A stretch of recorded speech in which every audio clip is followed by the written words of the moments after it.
Ross. So thank you. I wrote down probably the most unnerving thing in this quote. We still have humans in the loop. I underlined still. So maybe we'll have to talk a little bit about that. So let's get right into it, and I'll just read exactly how I wrote it down. What's a nice guy like you doing in a place like this? Maybe you can talk a little bit about your background, how you came to. Yeah, so I was one of the first folks in my family to seek secondary education. I grew up in a very working class neighborhood in Toronto, Canada. And I just kind of got that social justice kind of crusader bug. In law school, I won the Crim Law Award. I was working with kind of non-criminally responsible offenders, so Canada's insanity defense. And what I kept seeing time and time again was that there was just so much inefficiencies in our processes, whether that be throughout not using technology or whether that meant not even just sitting down with a pen and a piece of paper. And then I was at the University of Toronto, and that's where AI kind of emerged, a lot of these new techniques, neural networks, and some of the stuff about thinking about training it like a human brain. And my two co-founders and I met. And it was neat because the idea for Ross actually came from a computer scientist. I had been talking to my co-founder, Jimo, and he just was like, hey, you do know that there's all this stuff emerging. Maybe that's something that is important. And it was kind of like someone telling someone who uses an abacus, do you think people would like calculators? And I was like, I think people would like this stuff. And so that was about 2 years ago. And since then, it's kind of been a big whirlwind. Went through Y Combinator, which was fabulous. And now working with great law firms. And one thing that we want to do now is, with some additional capacity, really start beefing up what we can do from an access to justice perspective. My co-founder, Jimo, and my co-founder, Pargles, on one of our first meetings, we were in a basement in Toronto. We actually maxed out our credit cards. It's kind of that old story, but I wasn't from tech, so I didn't even know I was living a cliche. So maybe that was good or bad, I don't know. Because I was just like, I guess we have to be there because we have no money. So it kind of just forced us to do a lot of the things that were cliche. But one of our first meetings, we all looked at each other and we said, look, I don't know if anyone's really going to care about what we're building because it's hard. Even if you build a great product, doesn't mean people are going to like it. And you got to ride a bit of luck. But I said, what are we going like? Can we all make a pledge that no matter what happens, if this happens, we give back and are able to give it for free and really push access to justice? And so that was one of our first big kind of resolutions. And I'm really happy to be here. So that's how this. It's nice that you called me nice. But we'll spend more time together.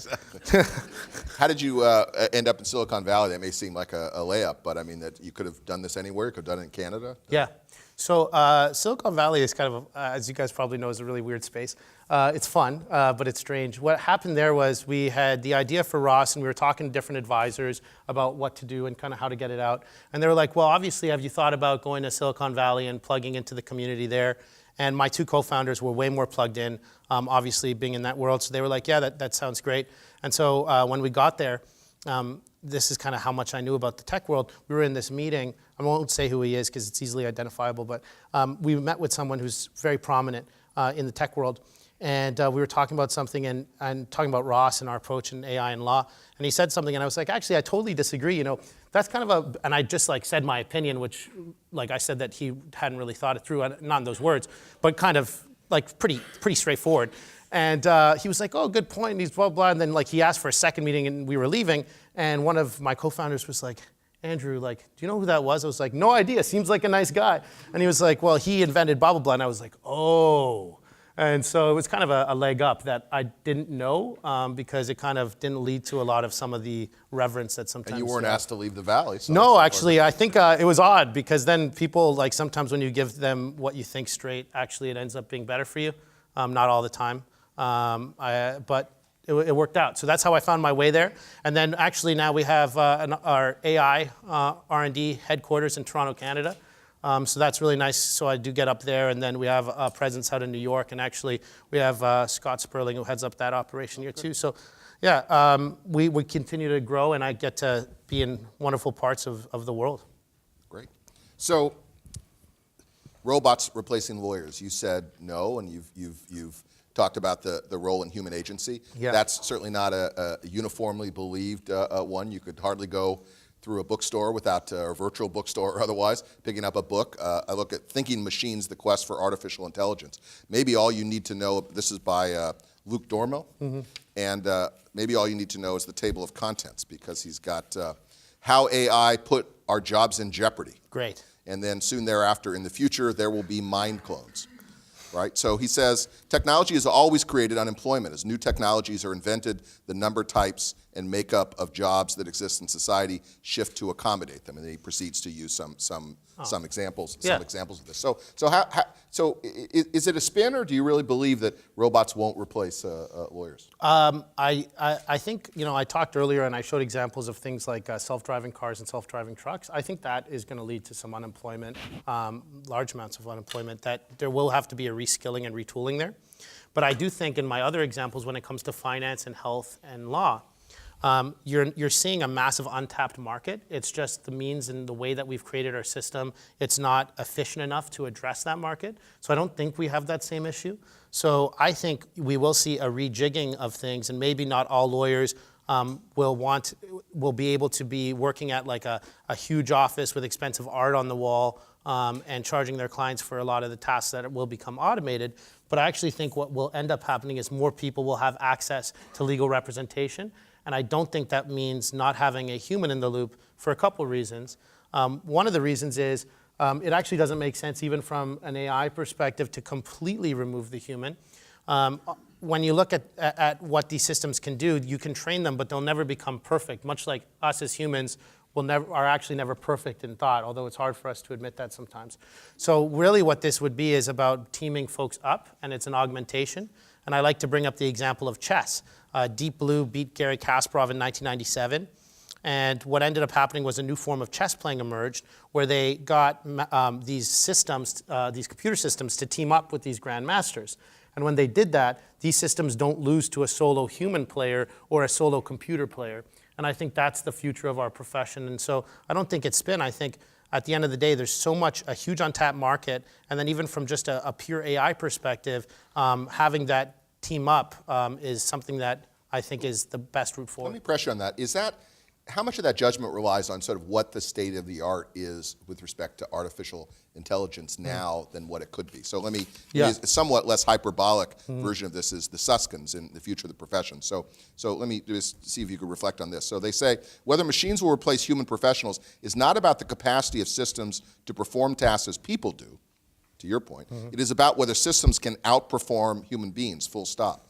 Then he say, what are left for human experts are tasks that demand the exercise of some kind of cognitive capability that are not routinizable. As you know, Susskind and so many others have said, but there's a lot of tasks in the law that are routinizable, and there's no doubt, at least they have very little doubt, that those jobs will wither away. I'd agree with a little bit of that. What I do think, though, is other than artificial intelligence, my other favorite technology is a piece of paper and a pen to do process mapping.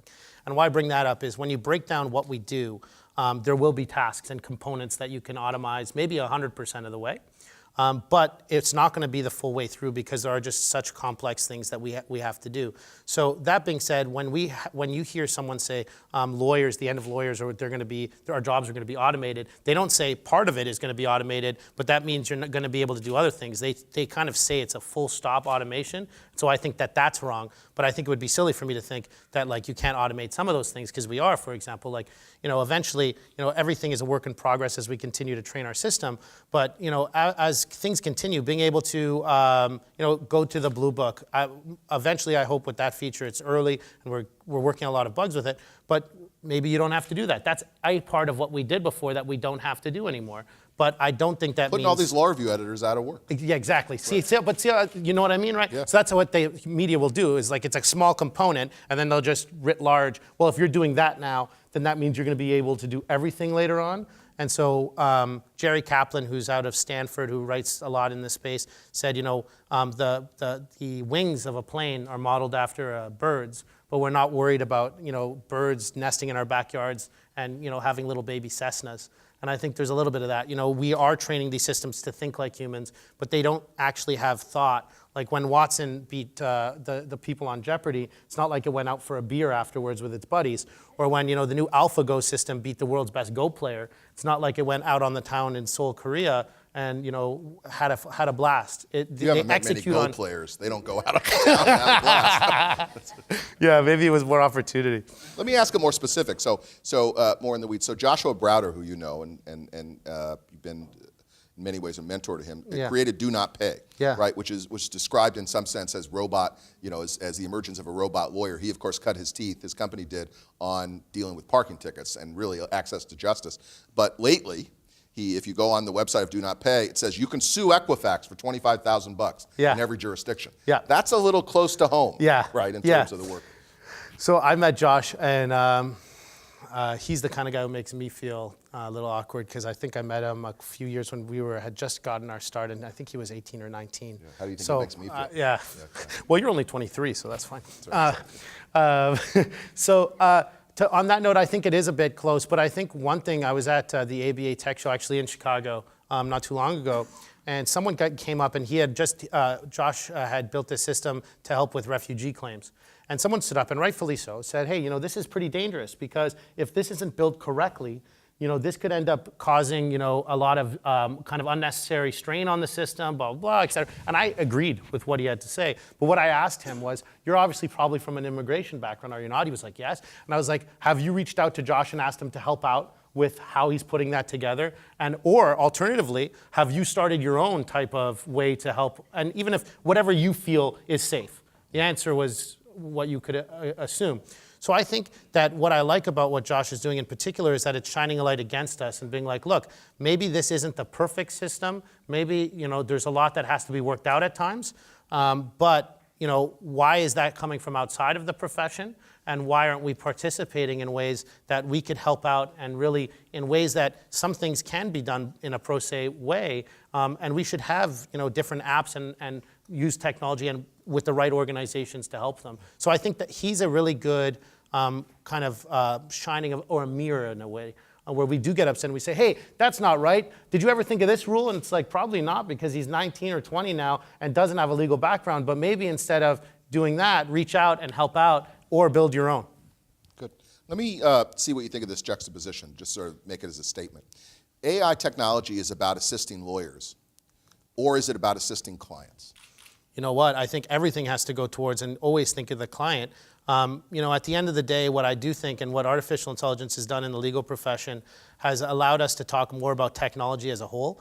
And so sometimes, I talk to great folks in the space, keynoted with Richard one time, and the thing is like, they're like, oh, we've been in this space for a while, but now everyone just wants to talk about artificial intelligence. And I think that's great too. But I think there's just so much that can be done even from all technology to help our clients. And I'm glad that AI in many ways has acted as a catalyst in that and kind of brought that to the forefront. And I do think at the end of the day, to borrow a line from Richard Susskind, is, doctors aren't in the business of keeping people sick. And so everything that we can do to deliver legal services in a manner that benefits our clients, whether that's in a paying relationship, whether that's in a pro bono or access to justice way, should be what we do. It's actually kind of what we signed up for. Mm-hmm. One of the long-standing concerns, maybe objections to lawyers and the increasing complexity of law is the more that law is complicated, the more it's sort of like its own language, it creates more and more distance, particularly from the less fortunate and individual clients. Isn't it somewhat paradoxical that, using technology, very high level, extremely complex technology as a way of providing access to justice? Do you worry about the separation between sort of the pointy-headed computer scientists working in the lab versus what the clients really need sort of there on the street? Yeah, well, I think what I think is really funny, though, is that artificial intelligence is so complicated at times. Other times it's pretty intuitive. But what it does is it all makes software even easier to use. So it actually is a way to, it's very complex, but the whole point of it is actually to make something that was very complex actually easy to digest and use. But when it comes to the, bridging the divide, I think that is something that's important. I think, and I mentioned it earlier, Silicon Valley can be a weird place, because in Silicon Valley it has its own, you're living in your own bubble and your own year there. And so I think you do need to have cross-pollination of ideas so that people don't lose sight of why we're doing things. But I think in partnerships like this, where you have law school, where you have access to justice groups, where you have technology together at the same table, is ways to help defeat that. And I also think that what we pride ourselves in is ensuring that, we sit down with everyone and ask them what their problems are to try to fix them. And whether that needs really complex AI or some of the stuff we build into Ross doesn't, it's just something that hasn't been done yet because some of the other software options we have become a bit bloated.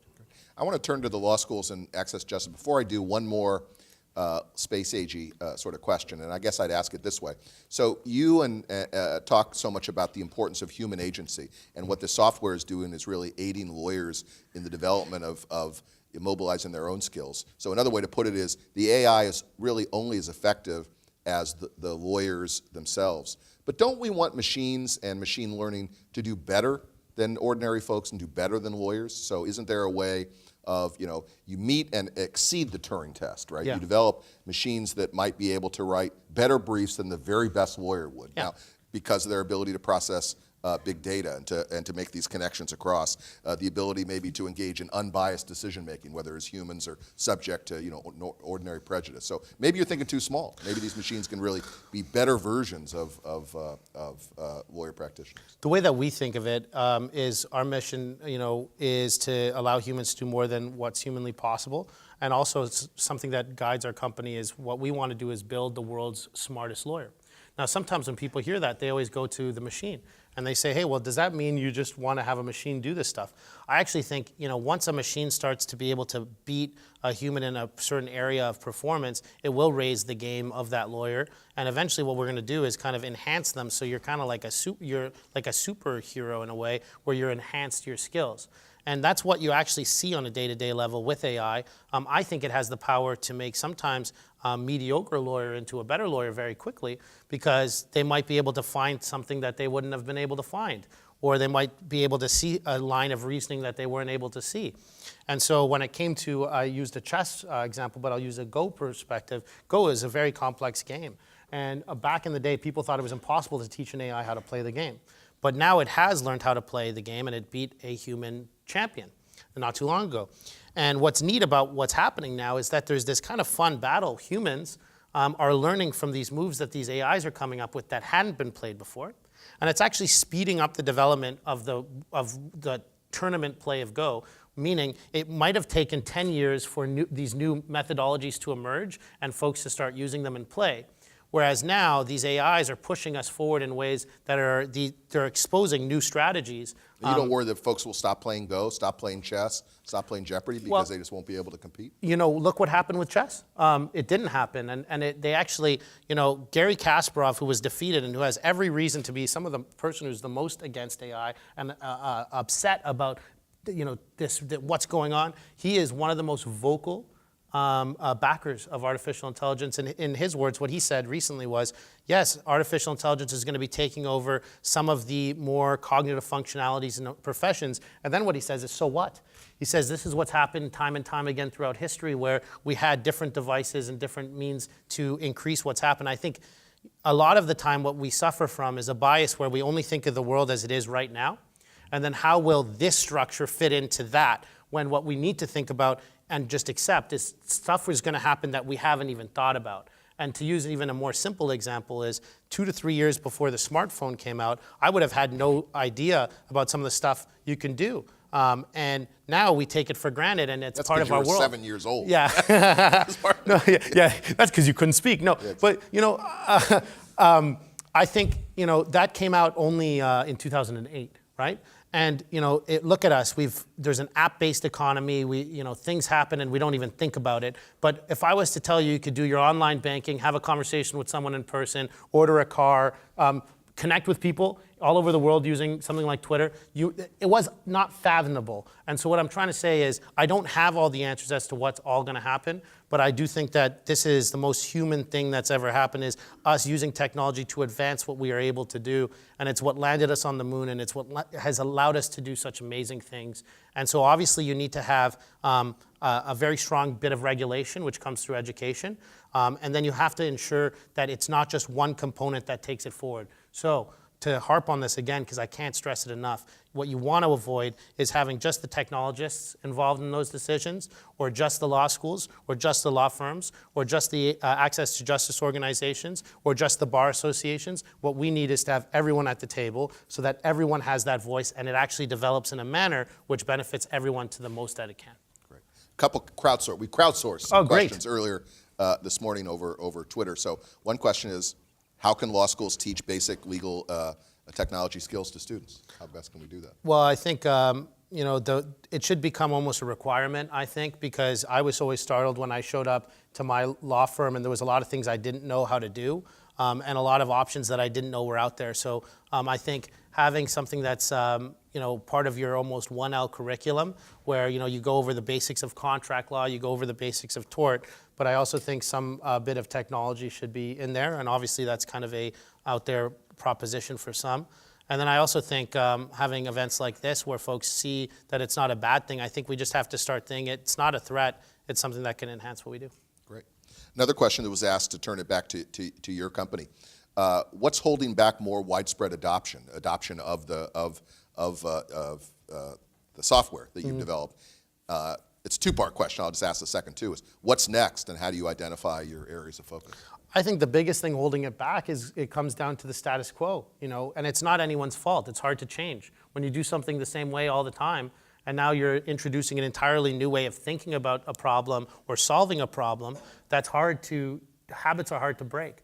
And so a lot of our initial barriers have been overcome through education. So I spent a lot of my time traveling and lecturing on this stuff. And that's why I opened up by even talking about what AI was. Because I want every person that I get to interact with to know a little bit more about it, because then you can start making informed decisions and thoughts about it. So I think that was the biggest barrier. And I think now we've started to hit a good stride on that side. And then what's next is we work with our partners and we work with our frontline folks using it and ask them what's next. We actually put our money where our mouth is with that, and we say, hey, what practice areas do you want us to go into? What new products could we build that you think are neat, that could help you? And that's how things get into Ross. People say stuff like, hey, you know what really bothers me? This. And we say, that's impossible to do, because obviously sometimes people want everything. And then they say, how about, but this in that problem, we could do that. And so that's how we roadmap what we do. Can I ask you to bring up something that we were talking about earlier at breakfast, which is what law schools can do through development of incubators or kinds of courses to develop these kinds of ideas? Well, one thing I think that would be really interesting, and I'm hoping that we can get started as well, is a little bit about bringing kind of a modern approach with legal technology, and actually starting kind of like incubators where students build out apps for their classes. And that requires just as much work as studying for an exam, but it's actually a lot more fun. And then actually allowing the students to reap the benefits if that idea goes and moves forward. Maybe they're able to monetize on that. Maybe that becomes their career, and saying that, hey, this is a possibility. I don't think it's what everyone wants. Not everyone's going to be the founder of a company, but there's always so much things and exciting things to do, so that if we change the curriculum in a way that actually kind of almost follows more of a incubator, kind of a Y Combinator format, I think we could get really exciting ideas. I think the law schools would benefit as they participate and new companies are spun out. And I think all of the students and faculty would have a lot of fun doing it, because a lot of this is stuff that everyone's had an idea for. But now, like I said, with computing power where it is, with the data where it is, we actually can start building these pretty neat tools. What's missing is kind of you. It's like you just have to do it. A lot of the roadblocks for building these tools have been removed.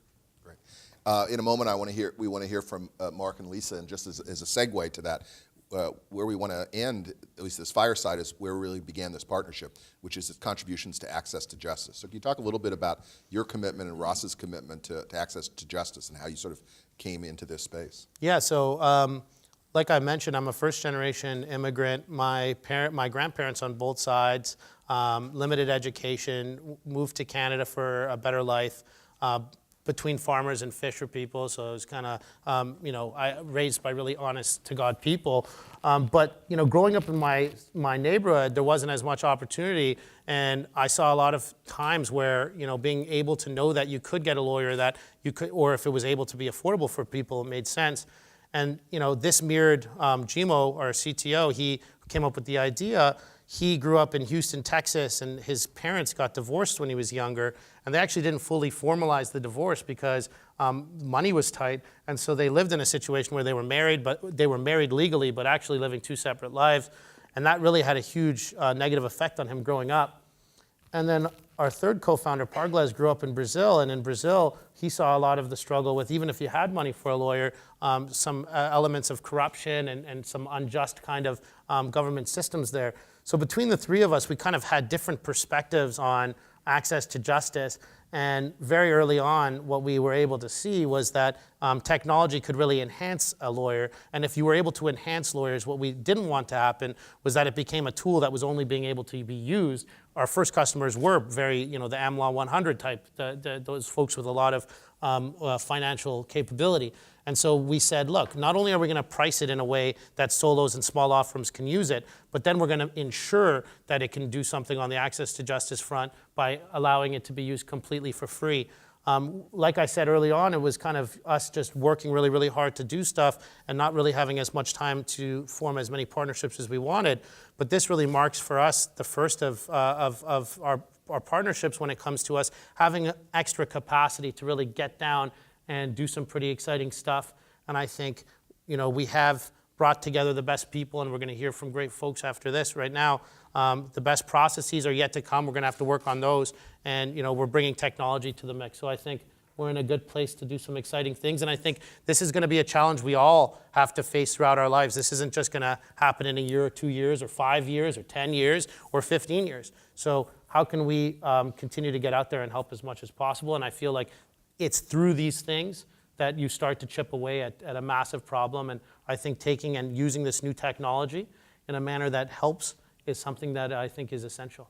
Well, I really want to thank you. I mean, it's such a wonderful that all members of our community, but particularly our students, to hear, they hear so much about technology, they hear so much about the school's commitment to it and the ways in which it assists them to become better lawyers, but to really hear about, exactly as you put it, the connection to access to justice and the opportunity, the provision of legal services is absolutely critical. So let's thank Andrew for this fireside. And I want to...